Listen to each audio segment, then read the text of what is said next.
How are you, man? What's up, Moment? How you doing? Oh, man, nice to see you, brother. Where are you? In Chicago? Yeah, I'm in Chicago right now. Nice, man. It's not, you live there? I mean, no, my manager has a court here in his like little court in his house, so like that's why I came here to just like work out and stuff. Nice, man. It's nice to see you again. I remember we met, I know, huh? I think we met in Denver, man, during Ramadan, Right, which long was, time ago, huh? God, it was a long time ago. And I remember I was just thinking, how in the world can he play without drinking water? Because I can understand maybe without eating. I don't know. That's Food, it, yep. right. But no water during the game. I know, right? It's like it's like a strength that you have. It's Enes, right? Because I've been hearing Enes. I used to say, Ennis, Ennis, yeah, I said Enes, and then Ennis, I went Enes, and Ennis. now I'm Yeah, a back lot to of people Enes. say Okay, Ennis, good. yep. Yeah, tell me about that, man, because I know you told me about that before, but I think people just really need to know about hmm just that, just the dedication that you have. I think it's wonderful. I mean, I'll say this, like actually this year we just done with Ramadan, and it was probably the easiest Ramadan I ever had in my life because no practice, no games, no workouts, no activities, nothing. But but the last year, you know, I've been fasting since what, like 8 years, 8, 9 years old, you know, and I remember, I mean, even like when I was playing for a senior team in the overseas, I was still praying. I was 16 years old going against guys like 34, 35 years old. And that didn't stop me. And I was like, you know what? The game of basketball is mental over physical. So I just want to go out there and show the whole world that I can do it.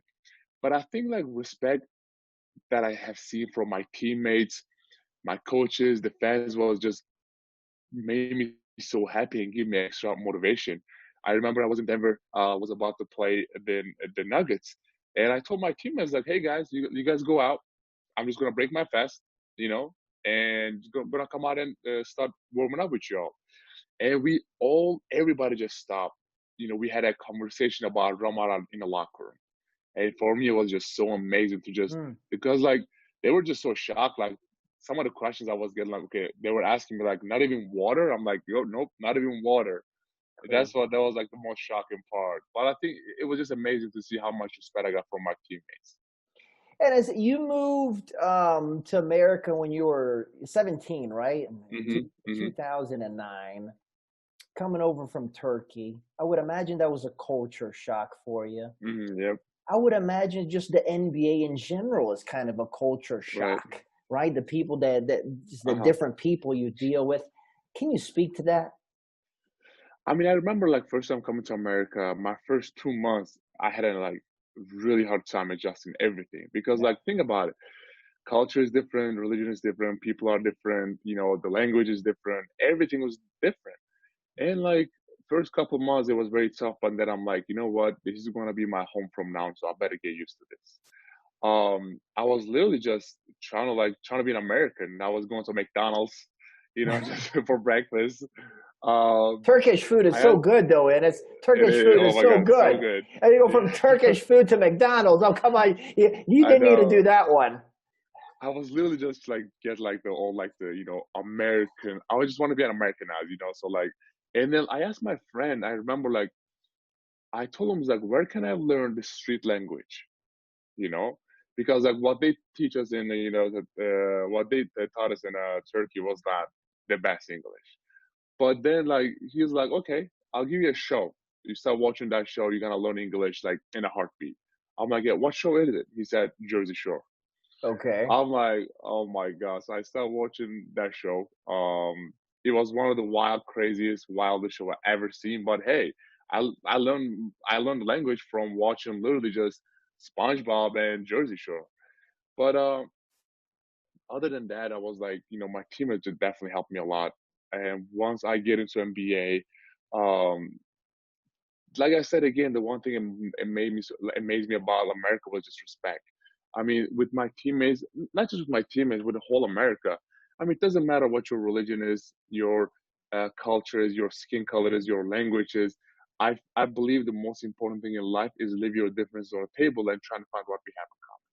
And I even told this to my teammates and my friends, like, hey, look, we only have one world to live. And until Elon Musk or someone else find another planet to live, this world is what we have. So we need to make this world better together. And we had guys from all over the world: Spain, France, Turkey, Latvia, Lithuania, Africa. But we left our differences in the locker room and went out to court and talked one language, and it's basketball.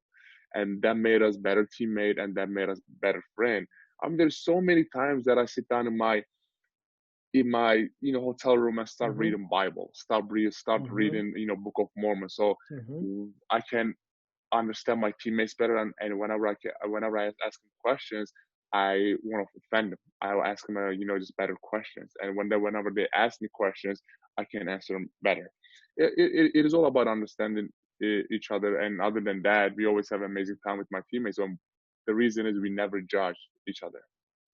But let me ask you a question about America. Man, America, we know like racism Hmm. and the religions, and there's fighting and there's killing and Hmm. there's hatred, right? We see that.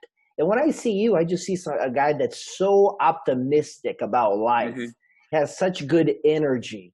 Being in a Right. country like that, um, I mean, I'm sure you see some challenges with Yep. that. Do you Yep. not, Ennis? I mean, of course, like whenever you turn on the news, there is like a lot of negative news and negative energy, and you see what's happening, especially lately. Yeah. What's going on? Like a lot of racism, a lot of Hmm. hatred, or whatever. I mean, I feel like what we should everyone has to do their own part, you know, and everyone is like positivity is contagious, love Yeah. and peace is contagious. So you do your part, you know, and it's going to spread to all over your community, your friends, your neighborhood, or your street. So, like, one man really can change the world. I'm not Yeah. saying I'm going to change it, but I'm saying, like, one man can really make a huge difference. Yeah. But you just have to stand tall for it. And I mean, I'm blessed with my platform. I feel like God gave me this platform for a reason, and the reason is just to not just play basketball and make money. Whenever I'm done with my career, I want to look back and not just only remember by my name and basketball game. I want to remember the work I am trying to do for the people who Yeah. loves and cares about me. I think there's definitely more important than what's happening on the court. Yeah, you're so much more than a basketball player. And being a basketball player is a good thing, Hmm. but I mean, you're so much more than that, which is very, very interesting. And I look at your life, and obviously the political Hmm. unrest in Turkey, your Right. relationship with Turkey, and uh, they don't put your games there, right? They don't play Right. your games, and you can't go back to your country, and you're not really able to communicate also with your Hmm. family, Right. right? I mean, I can imagine like me being like in your spot and just being absolutely miserable and being Hmm. like, oh no, this is a living hell, and all I see is a smile on your Right. face. Yeah, you say good things, you're very kind in your interviews, and you just seem like a very good person. How do you do that, and how tough is it for you to to battle with this other Yeah. side, with your country? I feel like you know, it's tough to just, last time I saw my family was back in 2015. And last time I talked to my mom and dad, I can't even remember. And it's tough because, like, what the toughest part is, like, after the game, right? We have an amazing game. We won the game. And I go to court, I go on the court, and you see all my teammates are hugging their mom, hugging their dads, and hugging their families and stuff. And my brother, he plays in Spain, Badalona, and he sent me a one picture of my mom. Right, every after the game, I look at that picture, and I remember what my mom said when I was 9 years old. She said, "Believe in something, even like the the logo, the Nike thing, even if it means sacrificing everything." I mean, I look at my career right now, because when you talk about these issues, you're never gonna get big contracts, you're never gonna get big endorsement deals. But like your own country calls you a terrorist. They revoked your passport, whatever. But like, people know my story because I play in NBA. Hmm. There are thousands and thousands of families out there. Their situation is way worse than mine. So I'm like, I understand, and I mean, it takes a lot, but I have to do this for all those innocent people. So like, it's your battle, your fight, your war. You cannot show it. You, like we said before, just because of there is always negative news and negative energy out there already, is positivity is contagious. So you have to, you can have your battle inside, but outside you have to keep smiling. You have to, just spread that positive energy because that's what our world needs the most right now. Now, your brother, you said, plays in Spain, Hmm. so you're able to see your brother in the U.S. Or does Turkey say, hey, if you go see him, you're not coming back here? So no, no, my brother is not even taking that chance. He's not even going back to Turkey. The Okay. crazy part is he was like the only family that I can see. But right now, just because of this coronavirus happened, he cannot Okay. travel to America. So Yeah. like, I mean, I call him, I talk to him, I ask him how his mom doing, how his dad doing, how's my sister doing. I mean, it's tough because like the news that I mean, he's trying to keep me positive, but like Yeah. some of the news that he's giving me, like my dad was a genetic professor, he got fired from his job.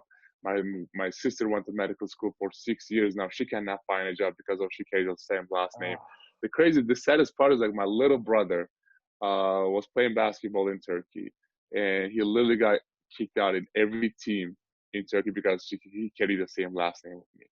But that's sad. yeah, it's very sad because like it was affecting me and my family. My family had to put a statement out there and said we Hmm. are disowning Enes, right? I Oh remember going to a no. practice. I remember going to a practice, and they made it publicly. I remember going to a practice that day. It was like one of the most awkward moment and weirdest moment in my life. And Turkish government didn't believe that. They sent police to my house in Turkey and they raided the whole house and they took every electronics away, phones, computers, laptops. They wanted to see if I am still in contact with my family or not. That is one of the biggest reasons that I cannot talk to my family because they're literally tracking down everything what my family is doing. And Wow. after that raid, they take my dad in jail for 7 days. Oh And we put wow. so much pressure from here to Turkey, they let him go. But now he goes to trial every 3 to 4 months, and they're literally accusing him just being my dad.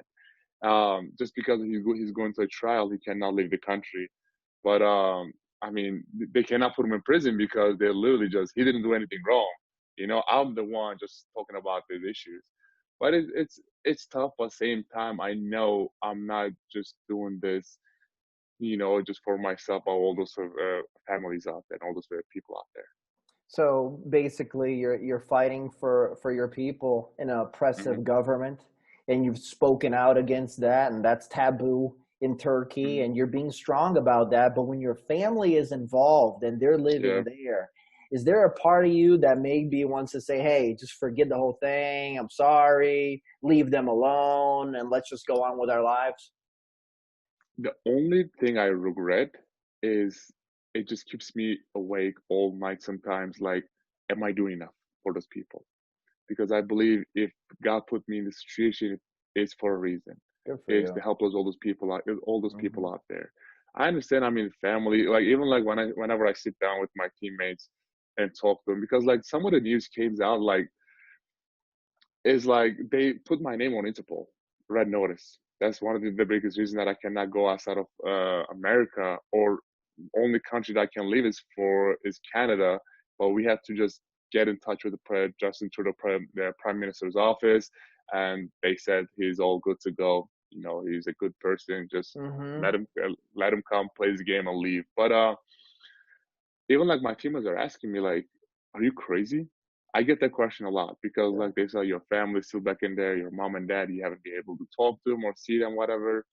But whenever I sit down and talk to them like this one on one, I'm like, dude, listen, there are 17,000 innocent women are in jail right now waiting for help. Almost 1,000 babies too that were growing in jails with their mothers.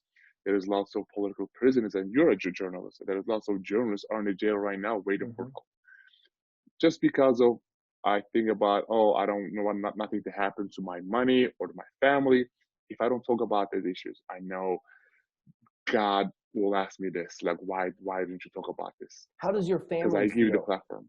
How does your family feel about you using that platform and them being there and kind of suffering with this? And how do they feel? I'll be honest with you, I have no idea. Wow. I when I talk to my brother, I mean, he's my brother. I can, even if he's like lie, he doesn't lie to me, but like even if he like says something, I can understand if he's telling me the truth or not. Yeah. But like, I think my mom is with me 100%. Okay. But my dad, just because he went to jail, he got out, and he had all this trouble. I mean, he cannot even. When he went to a supermarket, they spit on his face and say, "You're Oh the my father of Enes. God. Get out of Oh here." my God. So like they, he, he went through a lot. So I think my dad is the one like still saying like, why, just play your basketball. I think. So, just to finalize this, what is going to be like? Are you waiting for Erdogan, right? Hmm. Erdogan. Are you waiting for him to leave office for something to change for you to be able to be with your family again? Because one day you're going to retire and you're going to want to see Right, your family again, right? right. So, I mean, the next election is in 2013, right? Sorry, 2023. Um, so it's a long way. It's still 2 3 years, and there's so many people. I mean, if you look at what's happening uh, in jails, there's lots of reports out there. Um, Amnesty International, Human Rights Watch, Human Rights Foundation, a lot of reports are saying that there's so many people are in jail right now getting tortured and getting raped. oh my And God. so just because of that, I cannot just wait for him to get out of office. I have to take some actions. So that's why whenever I go to DC a lot. I sit down with a lot of senators, congressmen, congresswomen, some of the people in White House. I sit down and say and tell them about my story. The thing that they give me so much hope is they always stop me in the middle. All the senators and congressmen, congresswomen, they say, "Don't worry about it. We already know these conversations. How can we help you?" And that gives me so much hope. Mm. That's why I actually started a campaign, my campaign called "You Are My Hope." And with this campaign, we are planning to collect 1 million signature to be the voice of all those innocent people out there. And with those signatures, uh, we're gonna go to White House, we're gonna go to United Nations, European Union, human rights courts, and see and try to put a pressure on those people who in Turkey and Erdogan regime. And the response I get from people was just so amazing about this campaign. There's so Yeah. many, celebrities already. Yeah. I'm talking about, Terry Crews. I'm talking about like, Hmm. just some of the Alyssa Milano. I'm talking about, Yes. Eric I Swalwell. saw it on your Yeah, Instagram. Yeah. yeah. There's so many people, politicians and actors and singers or rappers already in Good. this campaign. Because whenever I told them about it, they say, Let's do this." Yeah. But so that is the one thing that we're gonna do. And then other than that, I mean, I am in a lot of bills with a lot of senators. Like if you look at, I am in a bill with a human rights bill with uh, Oregon Senator Ron Wyden and Massachusetts Senator Ed Markey. I'm in another bill with Senator Wicker about the Interpol. I'm in another bill with Congressman Seth Moulton. So like it just the support when you get a support from all those lawmakers, all those world leaders, all those important people and celebrities, it just gives you so much hope. Yeah. Because man, I'll tell you this last, man, because like don't get me wrong, I love my country, I love my flag, I love my people. That's why I'm doing this, Hmm. and all I'm asking is democracy, freedom, and human rights. Yeah. Because Turkey could be the bridge of Islam and West, but just because of all this stuff is happening, it's impossible. Yeah. I mean, if to me, it's so clear that you having this platform, which is basketball, and Hmm. you're a good basketball player, and I'm happy you're playing for the Celtics because that's my team. Okay, Oh, and that's nice. yeah, that's the team I grew up playing for, and it's great to have you on. But for me, it's just so clear that basketball is something that's going to take you somewhere else Yep. where you can really make a difference. But speaking a little bit about basketball. Um, there's some talk about the league coming back maybe in July Hmm. with a different kind of tournament, maybe a 16 team I did hear tournament, that. Yep. mixing up the conferences. At first, I was like, this is weird. You know, I mean, let's just do it the way it's supposed to be done, like the way it's Hmm. always been done. But everything's so different now, and Yep. I mean, this Yep. period is just absolutely nuts. Everybody's at Crazy. Yep. home. It's just crazy. I mean, I do broadcasts here from my house. You know, I mean, Yep. it's just absolutely nuts. How do you feel about this possible tournament? There's so many talks out there. First, they were saying, okay, we're gonna do like a 1 through 8, just East and West, and then they were talking about, oh, 1 through 16. Yeah, One playing against 16, two playing against 15, and goes that way. yeah, And then another one they were talking about, actually, I'm assuming you're a soccer fan, and yeah. they I were like talking soccer. about like the one on like the World Cup, because Hmm. and it's gonna be in 20 teams, because we still have like 8, 9 games left in a regular season, and there was some of the teams like the Kings, the Blazers, and some of the other teams were about to make the playoffs. So they were like, let's give them a chance, Yeah, and they were gonna like thinking about put them in like the 20 teams, 5 groups or 4 groups and 5 teams, whatever. So it's like there's so many rumors out there, man. So like I don't know which one to pick, but like if you pick like one, like East and West, 1, 8, and or if you pick like 1 through 16, hold on a second. here Okay, you if you pick like go. oh my god. Enes Kanter's phone. Yeah, so 1 through 16, we still gonna play against Philly. So Right. like, I'm ready for it. I'm ready Yeah. for whatever challenge that they give me. Yeah, I think it's so cool to mix up the conferences. Like, you know, like in the first round, I don't know, Lakers playing a team from the East. I mean, it's just Uh huh. it's kind of an interesting deal, you know. If the Lakers Yeah. Right. actually played a team from the East, people were like, man, LeBron Right. James. I mean, he's in the Western Conference and he's still I playing in know. the I know. playoffs against Eastern I Conference know. I teams, man. know. I mean, really. But the quarantine, man, this absolutely Hmm. crazy period. I know you've put on some weight, maybe about I 7, 8 did. Yeah. I did. pounds, right? Yeah. I did. Um, I did. eating too much McDonald's. Well, you No. can't No. go No. out to eat No more McDonald's. McDonald's. Yeah, yeah. So uh, tell me about your quarantine there.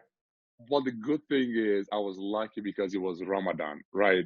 So like I Oh, didn't that's gain. right. I only gained like 7 to 8 pounds. I was expecting like 15 to 20. I'm glad it was Ramadan, you know. But it's quarantine life is crazy, man. Because like I mean, obviously, it's not like a regular summer, you know. It's like in regular summer you go out do activities, you walk, you run. But just because of NBA policy, we cannot even go outside do anything. But other than that, man, like I'm trying to do the best I can to just stay in shape in our houses. We have this virtual workouts with my team actually, and like 5, 6 of us get on a call, and just the strength coach literally telling us like, okay, push up time, okay, crunch time, okay, jump jack, jump rope, whatever. I saw a player doing. I actually told this to in one of my interview, but I saw a player doing curls with a suitcase full of clothes. I'm like, that is a championship mentality. I love it. That's good. But like, I think around this time, there's so much negative, news and whatever out there. Like, you have to stay active and productive. What I'm actually trying to do is try to read a lot of book. I feel like that's like the best investment for your future. Yeah. Instead of just watching movies or whatever, I watch a lot of documentaries. Hmm. I was actually learning how to play piano, but my fingers were too big, and and I'm like, you know what? I'm pushing the wrong button. I'm gonna just stop doing that. The most interesting one, actually, I'm trying to learn how to cook. Oh, nice. Yeah, because I remember like when I was a kid, my mom always used to tell me like, son, learn how to cook. I'm not gonna be there for you the rest of your life. I'm like, yeah, sure, mom. But now it's like it's even so risky to order food from outside. So I'm like trying to learn how to cook, trying to like my first couple of weeks, I was like trying to like do some omelets and just some sandwiches and toast. I end up eating cereal almost every time because my cooking was terrible. Just But toast. Just put the toast in there. The omelet. Just I, mix up the I eggs. was doing No. a bad job. I'll be honest. God, I was But going to now, ask you. I was going to ask. Are you making some Turkish food now? What's the hey, plan here? right now I got so much better at cooking. It's like I'm cooking steaks, chicken wings, lamb Nice. chops, like pretty much almost everything. But like now I appreciate food more, because like before you eat, you just, oh, you taste good and you eat it. But now it is like an art. Cooking food is like an Yes. art. You Yes. put the pan this way, you put a olive oil first, you put the steak, you do this, you do that. It's like I watch YouTube because it like blows my mind. Yeah. It's an art that my girlfriend is, I mean, she's really taking it to Oh, another she's good, level. really? Oh yeah, That's she's taking good, it to man. You're another level. lucky. You're Me, lucky. I'm doing the art of eating. Dennis. Okay, No, I yes. love it. I like that Yeah, actually. I'm doing the art of eating and she's doing the art Right. of cooking. So we're a team. We complement each That's the other. hey, I love that. I'm gonna make sure I'm taking notes. Yes, I mean, it's very very special. So you said that you've been doing some workouts with the Celtics trainer and a Yeah. couple other players. Are these workouts evolving? Like they're like, okay, go get your suitcase. Okay, fill it up with clothes. Okay, go do this. Okay, get a pan. How are these like workouts kind of evolving? I mean, some people are lucky because they live in like a big houses, so they have the space to work out. They have like tools, they have like the weights and stuff.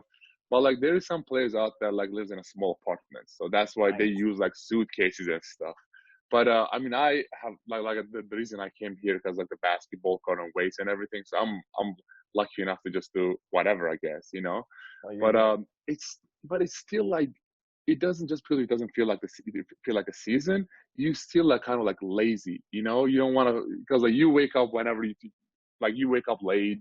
You do like even if you cheat, the FaceTime is here. You can just literally just walk here and just Right. cheat and then get back and say, oh yeah, I did it. Right. So there's so many like that you can cheat, but like I feel like you can just train your mind and body to just not cheat.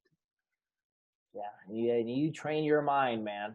I mean, you got a strong. Now, one of the things you got is a strong, strong mind. I try. I try. It's very, very impressive. There's one thing I wanted to ask you about here. Um, WWE, man, Yep. you're going to be a wrestler. I mean, you're going to play. Well, you're going to play a few more years in the I NBA, hope so. and then you're going to be a Uh, wrestler, and you wanted to fight Gronk because Gronk had the title recently, right he before, does. Yep. He did. He right? did have the title. So I so mean, how's that maturing? I'm like, I started watching WWE when I was in college. I was 17 years old. I remember went to my first match in Indiana. I was watching the Canes. Kane. I was watching like a lot of other wrestlers. I'm like, this is going to be my career. This is going to be my future. Wow. And when I was playing for the Knicks, actually WWE came to a Madison Square Garden, and I actually had a chance to meet with Undertaker, my favorite of all time. Yeah. My knees were shaking. I had a conversation with him, and he told me like, "How old are you, kid?" Back then, I was like 26 years old.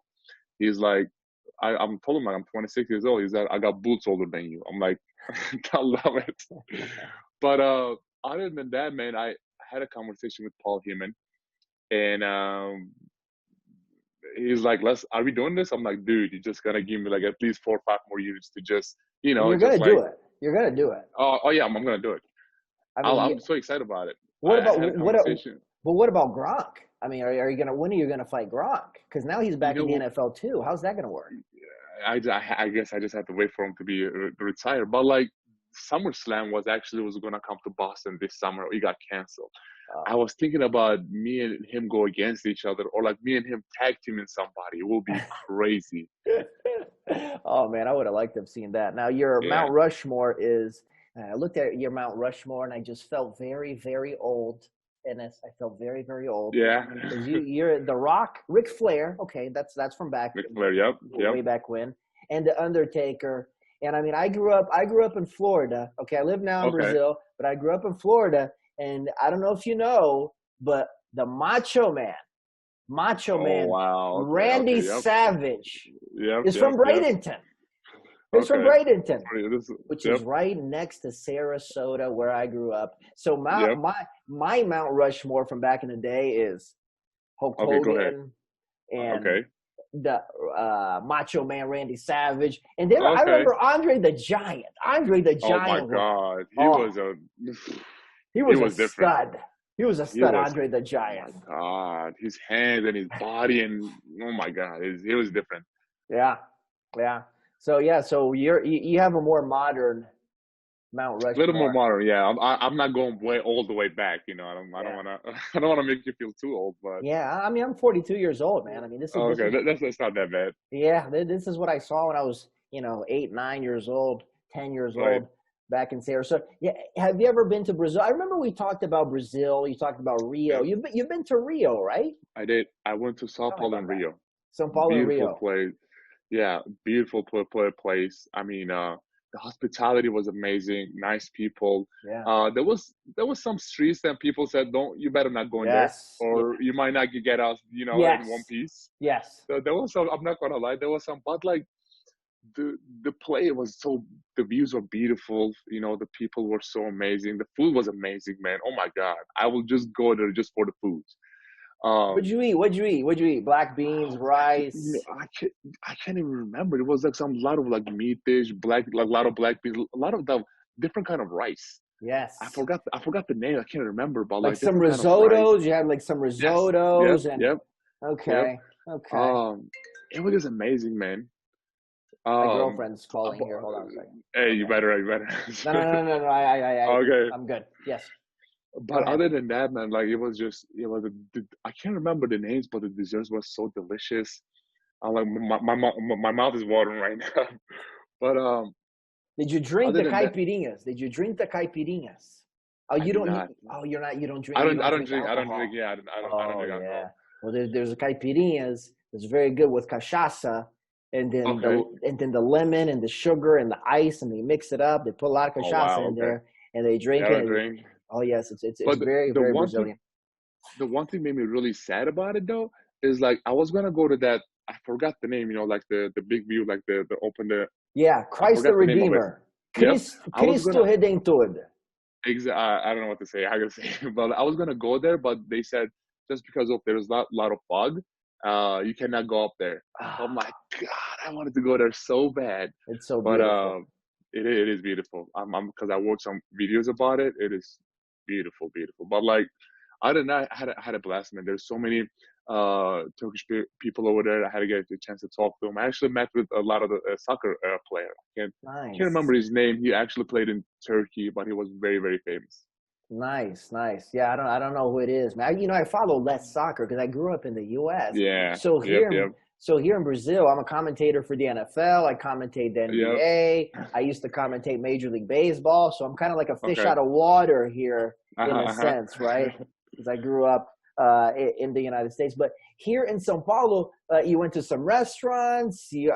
What did you do in São Paulo? How long did you stay here? I'm very I curious because I live here. I only I only stayed there like what, like three whatever days, and it was so crazy because it was right before the Olympic Okay. Games. Yes. So that everyone was just going crazy about it. There was like a lot of like constructions, this and that. But other than that, I had an amazing time, man. The Yeah. beaches and everything was like the water was so amazing and everything. And we had an amazing time. That's awesome. And this has been special, man. I mean, you're a great guy. I appreciate everything you I do. appreciate it, I brother. mean, the basketball thing, it's great. I'm going to be rooting for you every Hmm. time you I step on the appreciate it. court. I'll be rooting for you. I mean, it is my team, but the other stuff you do off the court, it's just so courageous and it's just so Means a lot special. to me, brother. I appreciate it. Yeah, to see people that do that. I mean, it's just an example for humanity. So I want to thank you so much for your time. And Thank we you, brother. spoke here for a little bit over half an hour. I hope to do That's this nice. again. I hope to Yeah, see for sure, you. man. Yeah, I hope to see you again in the U.S. I Uh, hope to maybe see you here in Brazil. hey, I'm actually gonna, so just because they revoked my passport, I cannot leave the country in many more Ah, places. But like, I'm gonna become an American citizen next year, in June 15th. And whenever I get that, I like the one of the first places I'm gonna come will be Brazil. Because I loved it there. and you let me know if you need a place to I got stay. you. You stay I here with got me, you. brother. I appreciate it. All right, man. My man. Thank you so much. Thank you so much. You have a great night, man. Thank you so much for Appreciate it, doing this. brother. All Thank right, you. brother. Yep. Take Thank care you. now. All right.